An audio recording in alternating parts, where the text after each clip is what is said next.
31 बिना निर्णय का अंग, बिना सोच विचार या बिना विवेक के किए गए कार्यों के दोष। जो मनुष्य इस संसार में आकर वास्तविक सत्य होनकाल से परे के सत्स्वरूप का निर्णय और भेद सुने बिना ही मनमाने ढंग से होनकाल के लोकों की भक्तियां करता रहता है, वह जीव मृत्यु के बाद उस अविनाशी परमपद सत्स्वरूप लोक को प्राप्त नहीं कर पाता। वह इस मृत्युलोक और होनकाल के ही दायरों में भटकता रहता है। वो जीव किसी भी अविनाशी लोक में नहीं जा पाता, क्योंकि उसका मोह और बंधन इसी माइक जगत के दायरे घर में अटका रहता है। सुखराम जी महाराज कहते हैं कि इस अधूरे मार्ग के कारण आज तक न तो कोई एक भी जीव वहां पहुंच पाया है और न ही आगे कभी पहुंच पाएगा। अंत समय मृत्यु काल में जब यह जीव इस नश्वर शरीर को छोड़ता है, तब उसे सही दिशा का ज्ञान न होने के कारण वह समझ नहीं पाता कि वो किस ओर जाए। परिणामतः होनकाल के परे का भेद सुने बिना संसार में आकर भक्ति करने वाला वो मनुष्य शरीर छूटने के बाद वापस इन्हीं 35 लोकों में से किसी एक लोक में नया शरीर धारण कर जन्म ले लेता है। आदि से मुख्य 2 लोक सत्स्वरूप और होनकाल हैं, तथा होनकाल के भीतर जीव ब्रह्म और माया को मिलाकर कुल 4 लोक मुख्य रूप से विद्यमान हैं। आदि में ये हंस आत्मा होनकाल के जीव ब्रह्म पद का निवासी था, जिसने इच्छा माया के साथ मिलकर इस साकारी सृष्टि, मृत्युलोक, पाताल और स्वर्गादिक लोकों की रचना की। इस रचना में देवलोक, इंद्रपद, शक्ति, विष्णु, ब्रह्मा और महेश शिव के लोक बने, जहाँ स्वर्ग के सुख और नरक के दुख भी रचे गए। जैसे ये अलग अलग लोक बने, वैसे ही इनसे अलग अलग प्रकार की भक्तियां निकलीं। नियम यह है कि जिस लोक से जो भक्ति पैदा हुई है, उसकी पहुंच और फल केवल उसी लोक तक सीमित रहता है, उसके आगे या दूसरे लोक की प्राप्ति उससे नहीं हो सकती। भक्ति संचित करने की क्षमता केवल मनुष्य शरीर में ही है। किसी अन्य योनि में की गई भक्ति का कोई फल संचित नहीं होता। हर जीव आदि से ही अखंड महासुख चाहता है, क्योंकि आज तक वो जिस देश लोकों में रहा, वहां उसे केवल काल के महादुख ही मिले।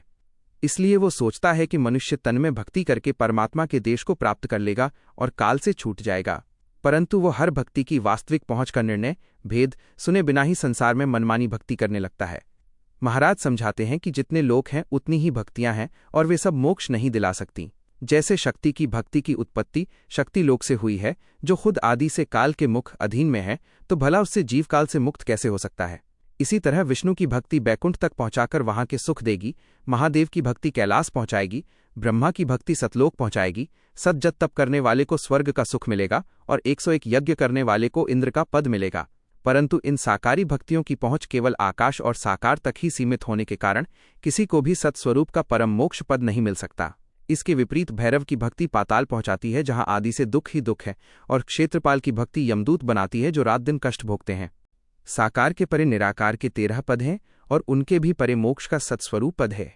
निराकार में जीवपद और होनकाल पारब्रह्म की 2 भक्तियां हैं, जिनमें सांसारिक सुख दुख तो नहीं है, परंतु जीव को आदि से जो परम महासुख चाहिए वो इनसे प्राप्त नहीं होता, और न ही गर्भ व काल का चक्र मिटता है। जीव इन भक्तियों को मोक्षदायक समझकर भारी धोखा खाता है। इन सभी साकारी और निराकारी पदों से सर्वथा भिन्न सत्स्वरूप की भक्ति है, जिसकी उत्पत्ति स्वयं सत्स्वरूप लोक महासुख का धाम से हुई है, जहां काल का लेश मात्र भी दुख नहीं है।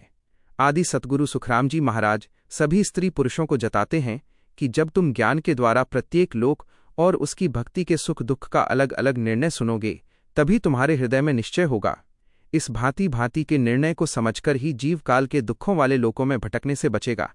अन्य सभी झूठी भक्तियों को त्याग देगा और सीधे मोक्ष की सच्ची भक्ति को धारण करके सदा के लिए मोक्ष लोक को पहुंच जाएगा। आज दिन तक जीव ने संसार में जो भी भक्तियां की, उनमें उसे केवल माया का सुख और झूठा मोक्ष ही दिखाई दिया, जिसके कारण उसका निज मन उन्हीं भक्तियों से जुड़ा रहा। इस कारण उस हंस आत्मा को काल के दायरे से परे जो वास्तविक मोक्ष है, उससे कभी सच्ची प्रीति नहीं हो पाई। परंतु जैसे कोई मनुष्य भांति भांति के स्वादिष्ट पदार्थ खाए और उन वस्तुओं में मिले किसी जहरीले तत्व के कारण उसे अचानक उल्टी वमन हो जाए, तो उल्टी होने के तुरंत बाद उसका उन सभी खाए हुए पदार्थों से मन सदा के लिए उठ जाता है और वो उनसे दूर भागता है। ठीक इसी प्रकार जब जीव ज्ञान के द्वारा ये सुनता और समझता है कि मोक्ष को छोड़कर अन्य सभी साकारी निराकारी भक्तियों के सुखों के पीछे अंततः काल का भारी दुख और धोखा छिपा हुआ है, तब उल्टी के समान ही उन सभी झूठे सुखों और भक्तियों से उसका निज मन हमेशा के लिए पीछे हट निसर जाता है। ऐसी वैराग्य दशा आने पर जैसे एक छोटे बालक को केवल अपनी माता प्यारी लगती है और एक कामी पुरुष को केवल काम स्त्री प्यारी लगती है, ठीक वैसे ही उस हंस को केवल राम तत्व और सतगुरु प्यारे लगने लगते हैं, अर्थात उसके निज मन में केवल वास्तविक मोक्ष की भक्ति के प्रति अनन्य प्रेम जागृत हो जाता है। आदि सतगुरु सुखराम जी महाराज कहते हैं कि सब लोकों और भक्तियों की इस रीति व सत्यता को गहराई से समझने पर ही हंस के भीतर सत्स्वरूप के सच्चे ज्ञान का प्रकाश होता है और उसके घट हृदय में केवल पद परम मोक्ष स्वतः प्रकट हो जाता है। परंतु महाराज स्पष्ट करते हैं कि हंस के भीतर ये केवल पद तभी उपजता है जब वह सभी भक्तियों की पहुंच का सही सही निर्णय सुनकर अन्य सभी रास्तों से अपना निजमन पूरी तरह निकाल लेता है और उसे केवल मोक्ष की भक्ति में स्थिर करता है। संसार की सभी भक्तियों की वास्तविक पहुंच और भेद को सुने बिना परम मोक्ष की न्यारी भक्ति का निर्णय कभी नहीं हो सकता, और जब तक यह सही निर्णय नहीं होता तब तक हंस जीव किसी भी स्थिति में परम मोक्ष के लोक को प्राप्त नहीं कर सकता। मनुष्य अज्ञानवश जीवन भर अनेक प्रकार की कठिन साधनाएं और बाहरी करणियां करता रहता है जिनका कोई अंत नहीं आता। वह शरीर छूटने तक इन क्रियाओं में लगा रहता है, परंतु इससे काल के चक्र से छूटने और परम मोक्ष पाने की उसकी असली गरज उद्देश्य कभी पूरी नहीं होती। इस बात को गहराई से समझाने के लिए महाराज ने संसार का एक सुंदर दृष्टांत उदाहरण देकर समझाया है। जैसे मुंबई बहुत बड़े विस्तार में फैला हुआ एक विशाल शहर है। वहां यदि किसी मनुष्य को किसी निश्चित फ्लैट मकान पर पहुंचना हो, परंतु उसे न तो उस फ्लैट का पूरा पता मालूम हो और न ही उस उपनगर एरिया की कोई जानकारी हो, तो वह मनुष्य किस विधि या तरीके से इतने बड़े शहर में अपने गंतव्य तक पहुंच पाएगा? भले ही उस व्यक्ति के भीतर चलने की श्रद्धा और क्षमता बहुत अधिक हो, वो कितना भी प्रयास क्यों न कर ले, वो जीवन भर उस शहर में भटकता और गोते खाता रहेगा। वो एक उपनगर से दूसरे उपनगर चक्कर लगाता रहेगा, लेकिन उसे वो आवश्यक घर कभी नहीं मिलेगा। ठीक इसी प्रकार मोक्ष की वास्तविक भक्ति और उसके मार्ग का सही निर्णय सुने बिना जीव के भीतर कर्म और करनी करने की चाहे कितनी भी बड़ी क्षमता क्यों न हो और वह जीवन भर अनगिनत साधनाएं ही क्यों न साध ले, उसे परम मोक्ष की प्राप्ति नहीं हो सकती। सही मार्ग के ज्ञान के अभाव में वो होन काल के ही अलग अलग लोकों में चक्कर काटता रहेगा और अंततः धोखा खाएगा। आदि सद्गुरु सुखराम जी महाराज स्पष्ट शब्दों में चेतावनी देते हुए कहते हैं कि जो भी नर नारी ज्ञान के द्वारा सही निर्णय किए बिना ही मनमाने ढंग से होनकाल के दायरे की भक्तियां करते रहते हैं, वे मोक्ष की प्राप्ति के दृष्टिकोण से पूरी तरह बेकाम अयोग्य हैं। वे उस भूलक्कड़ मनुष्य के समान हैं जो मुंबई जैसे बड़े शहर में अपने संबंधी के घर पहुंचने के लिए तो निकलता है, परंतु सही रास्ता न पकड़ने के कारण पूरे शहर में भटकता और धक्के भड़भेटा खाता रहता है, लेकिन कभी अपने गंतव्य स्थान यानी संबंधी के घर नहीं पहुंच पाता। ठीक इसी प्रकार मोक्ष के वास्तविक मार्ग को जाने बिना जीव होनकाल के ही अलग अलग लोकों में चक्कर काटता रहता है और कभी भी मोक्ष धाम नहीं पहुंच पाता। सृष्टि के रचयिता कर्ता के देश अर्थात सत्स्वरूप के मार्ग में भी यही नियम लागू होता है। इस मार्ग में अन्य सभी साधारण भक्तियों से सर्वथा भिन्न निज नाम की परम भक्ति है, परंतु जो साधक सभी भक्तियों की पहुंच का सही निर्णय नहीं समझते, वे अपनी मति बुद्धि और सांस एआर छोटी इक्यू चाहना के अनुसार किसी भी मार्ग को धारण कर लेते हैं। महाराज समझाते हैं कि इसमें केवल नाम या भक्ति के बाहरी पराक्रम का कोई कारण नहीं है, बल्कि मुख्य बात यह है कि जीवात्मा को जैसी समझ सुध और ज्ञान होता है वो वैसा ही आचरण करता है। इस प्रकार सही निर्णय के अभाव में मनुष्य अपनी मति के अनुसार गलत मार्ग चुनकर अपने इस अनमोल मनुष्य तन को होनकाल की भक्तियों में ही व्यर्थ गवा देता है। जिस देश परम पद में जीव को जाना है, यदि उसे उस देश की वास्तविक रीत दिशा नाम और वहां मिलने वाले अविनाशी आनंद सुख का कोई ज्ञान ही नहीं है, तो वो भला वहां कैसे पहुंच सकता है? भले ही उसके शरीर में चलने का उत्साह और करनी करने का बल बहुत अधिक हो, वो बिना सही मार्ग जाने कितनी भी मेहनत क्यों ना कर ले, वो उस परम देश तक कभी नहीं पहुंच पाएगा। ठीक इसी प्रकार सत्स्वरूप के विज्ञान की सच्ची रीत को जाने बिना जीव अपने उत्साह और बल के अहंकार में आकर जीवन भर अनंत प्रकार की कठिन करणियां और साधन साधता रहता है, परंतु उसका फल केवल हद अर्थात होनकाल के 35 लोकों के दायरे तक ही सीमित रहता है। वह होनकाल के परे बेहद के सत्स्वरूप धाम में नहीं जा पाता। इस बात को स्पष्ट करने के लिए महाराज एक सुंदर दृष्टांत देते हैं कि जैसे किसी बुद्धिहीन मूर्ख मनुष्य के पास बहुत सारा धन दौलत भरपूर मात्रा में हो, परंतु उसे ये समझ ही न हो कि उस धन का सही उपयोग करके सुख कैसे प्राप्त किया जाता है, तो वह अगाध धन होने के बावजूद भी जीवन भर सुखहीन और दुखी ही बना रहता है। इसी तरह मनुष्य शरीर में भक्ति करने का उत्साह और बल भरपूर होने के बाद भी तथा इस जगत में मुक्तिदाता निज नाम की परम भक्ति साक्षात उपलब्ध होते हुए भी जीव सही ज्ञान और निर्णय के अभाव में अमरलोक मोक्षधाम नहीं जा पाता और होनकाल के दुखों में ही फंसा रहता है। जैसे किसी मनुष्य के पास अपार धन दौलत हो और स्वभाव से भी वो अत्यंत शूरवीर साहसी हो, जिसके कारण वह बड़े बड़े पुरुषार्थ और कठिन करणियां भी बहुत करता हो, परंतु यदि उसे उस परम देश की सही रीत और मोक्ष का वास्तविक भेद ही मालूम न हो, तो वो अपनी तमाम शूरवीरता और करणियों के बावजूद भी मोक्ष के परम धाम में प्रवेश नहीं कर सकता। जीव ने इस संसार में आज तक अपने कुल की रीत अर्थात होनकाल, माया और ब्रह्म के दायरे की जितनी भी साधनाएं, नियम और रीतियां सुनी, उन सभी को उसने बड़ी दृढ़ता और सजगता के साथ साध लिया, साजर लीवी। परंतु यह कुल की रीत या सांसारिक साधन कभी भी जीव को सतगुरु के उस अविनाशी देश तक नहीं ले जा सकते। महाराज स्पष्ट रूप से जताते हैं कि जब तक जीव को उस सच्चे मोक्ष लोक की समझ गम ही नहीं होगी, तब तक वह चाहे कितना भी बड़ा शूरवीर साधक क्यों न बना रहे, भला किस विधि से काल के बंधनों से मुक्त हो पाएगा। अतः बिना सही भेद और निर्णय के होनकाल की कुल रीतियां साधने से जीव कभी मुक्त नहीं हो सकता। जीव परम मोक्ष को प्राप्त तो करना चाहता है, परंतु वह मोक्ष का वास्तविक रास्ता नहीं पकड़ता।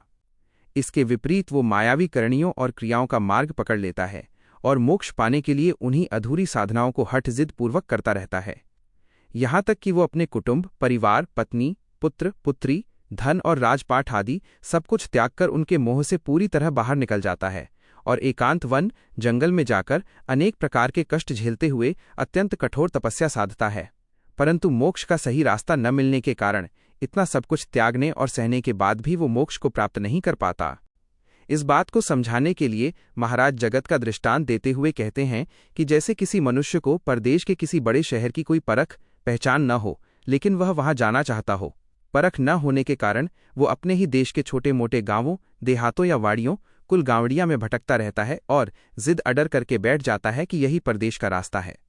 महाराज कहते हैं कि ऐसा अज्ञानी मनुष्य चाहे कितनी भी शारीरिक तकलीफ तस्ती क्यों न उठा ले, वो कभी परदेश नहीं पहुंच सकता। ठीक इसी प्रकार त्रिगुणी माया की करणियां साधने में जीव चाहे कितनी भी बड़ी त्रासदी और कष्ट क्यों न उठा ले, वो परम मोक्ष के लोक को कभी नहीं पा सकता। जैसे किसी परदेश, दूर के देश जाने वाले मनुष्य को वहां का सही रास्ता मालूम होना चाहिए और उस रास्ते में आने वाले सभी चिन्हों, लैंडमार्क्स की पूरी समझ और पहचान होनी चाहिए, तभी वह व्यक्ति सफलतापूर्वक उस परदेश के लोक तक पहुंच पाता है। इसी प्रकार यदि जीव को परम मोक्ष की प्राप्ति करनी है, तो उसे उस मोक्ष मार्ग के सभी आंतरिक चिन्हों का पूरा तोल मोल भेद मालूम होना चाहिए। सच्चा गुरु वही है जो जीव को अमरलोक के मार्ग का पूरा भेद समझाकर उस परम धाम से पहले आने वाले होनकाल के अन्य सभी 35 लोकों के झूठे सुखों से उसका मोह पूरी तरह तुड़वा देता है और उसका अटूट विश्वास व निश्चय नेछो केवल एकमात्र परम मोक्ष पद पर ला देता है। आदि सद्गुरु सुखरामजी महाराज सभी संसार के ज्ञानियों को सचेत करते हुए कहते हैं कि हे ज्ञानियों, तुम सब ध्यानपूर्वक इस भेद को सुनो और अपने ज्ञान की सच्ची पहचान करो। अपने भीतर पूरी सुध बुध और समझ लाकर इस परम मोक्ष के सीधे रास्ते को पहचानो और इसे धारण करो, तभी तुम्हें उस अविनाशी परम पद की प्राप्ति होगी। जैसे किसी मनुष्य के पास अच्छे रास्तों पर यात्रा करने के लिए उत्तम घोड़े हों, रेतीली जमीन पर चलने के लिए ऊंट हों, बड़े और सुगम मार्गों के लिए रथ हों और पहाड़ी रास्तों को पार करने के लिए पालखियां मौजूद हों। साथ ही इन सब सुख सुविधाओं का खर्च उठाने के लिए सोना, चांदी, हीरे जवाहरात जैसी अपार धनमाया भी भरपूर हो और स्वभाव से भी वह अत्यंत शूरवीर व उत्साही हो। ऐसा मनुष्य जब परदेश जाने के लिए घर से निकलता है, लेकिन यदि उसने उस परदेश का पूरा रास्ता और उसकी सूझ सोजी किसी से सुनी व समझी नहीं है, तो वो केवल अपनी अधूरी समझ के आधार पर ही आगे बढ़ता है। इतना सारा साधन और पराक्रम होने के बावजूद सही मार्ग का ज्ञान न होने के कारण वो अंततः चलते चलते रास्ते में ही थक जाता है और जहां जाकर उसकी यात्रा रुकती है, उसी स्थान को वो अपना गंतव्य मानकर संतुष्ट हो जाता है। ठीक इसी प्रकार एक साधक के पास मोक्ष प्राप्त करने का आंतरिक बल भरपूर होता है और उसका स्वभाव भी पूर्ण शूरवीर वैराग्यवान होता है, परंतु मोक्ष के वास्तविक मार्ग को समझे बिना वो होनकाल की अन्य कठिन करणियों को पूरे बल, शूरवीरता और तन मन धन से जीवन भर करता रहता है, जिनका कोई अंत नहीं आता। अंत समय में जब उसका मन, तन और धन पूरी तरह थक जाता है, तो अपनी सीमित समझ के कारण वो जहां जाकर अटकता है, अपनी मति बुद्धि के अनुसार उसी स्थान को परम मोक्ष स्थल मान बैठता है। इस पर आदि सद्गुरु सुखरामजी महाराज कहते हैं कि जैसे संसार में जिस मनुष्य को असली वस्तु की परख पहचान नहीं होती, वो अज्ञानवश उस कीमती चीज के बदले कोई दूसरी साधारण चीज लेकर घर आ जाता है, ठीक वैसे ही सही समझ न होने के कारण जीव काल से सदा के लिए मुक्त कराने वाला वास्तविक परम मोक्ष तो प्राप्त नहीं कर पाता, बल्कि उसके बदले काल के ही दायरे में अटकाने वाली किसी अधूरी मुक्ति या लोक को पा लेता है। वह अपने मुख से तो उसे परमधाम कहता रहता है, परंतु वास्तव में उसके द्वारा पकड़ी हुई वो जगह होनकाल के हद सीमा के भीतर की ही होती है। राजा के दरबार का दृष्टांत देकर समझाते हैं कि यदि राजा किसी बात पर नाराज हो जाए तो उसके मन से बड़े से बड़ा हाकम अधिकारी उतर जाता है। वो थानेदार को बदल देता है, यहाँ तक कि अपनी पटरानी को भी नज़रों से उतार देता है और उसकी जगह दासियों खुवासा को मान सम्मान मिल जाता है। राजा मोदी खजांची का मोदीपना छीन लेता है, वकील की वकीली उतार देता है। जिस सेनापति के साथ वो लड़ने के लिए फौज भेजता है, यदि उसकी कोई गलती मिल जाए तो राजा उसे ढूंढकर मृत्युदंड तक दे देता है। इस प्रकार राजा अपने राज्य के छोटे बड़े सभी सेवकों और अधिकारियों को जरा सी गलती पर दंड और मार दे देता है। परंतु राजा से जन्मा हुआ जो उसका अपना सगा कंवर राजकुमार होता है, उसे राजगद्दी के अधिकार से कोई नहीं उतार सकता, और न ही पूरे राज्य का कोई बड़ा अधिकारी राजा के सामने राजकुमार को पद से हटाने का नाम तक ले सकता है। इसी प्रकार आदि सद्गुरु सुखराम जी महाराज स्पष्ट करते हैं कि त्रिगुणी माया की करणी क्रिया करने वाले जीवों के साथ भी काल का यही व्यवहार होता है। काल जीवों को उनकी शुभ करणियों के फल के रूप में पहले ऊंचे पदों और सुखों पर बिठाता है, परंतु पुण्य क्षीण होते ही या जरा सी भूल होने पर उन्हें उन सुखों से उतारकर वापस काल के भारी दुखों में डाल देता है। इसके विपरीत जो सत्स्वरूप परमात्मा हैं, वे इन साकारी और मायिक करणियों के फलों से सर्वथा परे हैं। सत्स्वरूप जब किसी हंस पर प्रसन्न होते हैं तो वे उसे संसार या स्वर्ग के नाशवान करणी के फल नहीं देते और न ही कभी नाराज होकर उसे काल के मुख के दुखों में डालते हैं, बल्कि वे उस जीव को सीधे अपना अविनाशी सत्स्वरूप पद परम मोक्ष प्रदान कर देते हैं, जिससे वह राजकुमार की तरह सदा के लिए काल के चक्र से मुक्त हो जाता है। राजदरबार के दृष्टांत को आगे बढ़ाते हुए फरमाते हैं कि जैसे कोई हाकाम अधिकारी अपनी सेवा और कर्तव्य बहुत अच्छे से निभाए तो राजा उस पर रीझ कर प्रसन्न होकर उसे पुरस्कार या जागीर तो दे देता है, परंतु उसे कभी अपने गढ़ किले का धनी या मालिक नहीं बनाता। इसी प्रकार राजा की मर्जी का कितना भी प्रिय और बड़ा पटायत सामंत जागीरदार क्यों न हो, उसे उसके पराक्रम के अनुसार सुख वैभव तो मिल जाते हैं, परंतु राजा का मुख्य राज सिंहासन तख्त उसे कभी नहीं मिलता। राजा के नाज़र, प्रबंधक, खुवास, विशेष सेवक, यहाँ तक कि अनेक रानियां भी राजसी माया के तमाम विलास और सुख तो भोगते हैं, परंतु वे सपने में भी स्वयं राजा का पद नहीं पा सकते। इन सबके विपरीत राजा का जो अपना कंवर पुत्र होता है, वो आजकल या 5 दिनों में अर्थात नियत समय आने पर स्वतः ही सबका स्वामी और भूप राजा बनकर सिंहासन पर बैठता है और सबसे श्रेष्ठ सरस पद प्राप्त करता है। इसी प्रकार आदि सद्गुरु सुखराम जी महाराज स्पष्ट करते हैं कि जो जीव संसार में रहकर होनकाल और त्रिगुणी माया की बड़ी बड़ी साधनाएं या करणियां करते हैं, वे अधिक से अधिक उन हाकमों और पटायतों की तरह स्वर्ग बैकुंठ आदि लोकों के सुख और ऊंचे पद तो पा लेते हैं, परंतु वे काल के चक्र से मुक्त होकर मोक्ष का परम पद राजतख्त कभी नहीं पा सकते। इसके विपरीत जो भाग्यशाली हंस सत्स्वरूप की शरण लेकर निज नाम की परम भक्ति का विज्ञान धारण करता है, वह परमात्मा के निज पुत्र कंवर के समान हो जाता है। ऐसा सत्स्वरूपी विज्ञानी हंस आजकल में यानी बहुत ही थोड़े दिनों में इस मनुष्य शरीर को छोड़ते ही होनकाल के सभी 35 लोकों के बंधनों को पार कर जाता है और सबसे श्रेष्ठ अविनाशी सत्स्वरूप मोक्ष पद को प्राप्त करके सदा के लिए परम सुखी हो जाता है। जो राजा का सगा कंवर राजकुमार होता है, वो किसी बाहरी जागीर या देहातों में नहीं भटकता, बल्कि वो दिन रात सीधे राजा के मुख्य गढ़ किले के ऊपर ही निवास करता है। उसका खाना पीना और उठना बैठना सब राजमहल के भीतर ही होता है, जहां वो राजसी वैभव के बीच अपनी रानियों और सखियों के साथ सुख सेज सैया का आनंद लेता है। इसी प्रकार जो हंस सांसारिक करणियों को त्याग कर सीधे सत्स्वरूप की भक्ति धारण करता है, वह परमात्मा का निजपुत्र बन जाता है। उसे संसार या स्वर्ग बैकुंठ के छोटे मोटे सुखों के लिए भटकना नहीं पड़ता। वो सीधे बेहद के धाम अमरलोक में वास करता है और वहां के अखंड अविनाशी महासुख को प्राप्त करता है।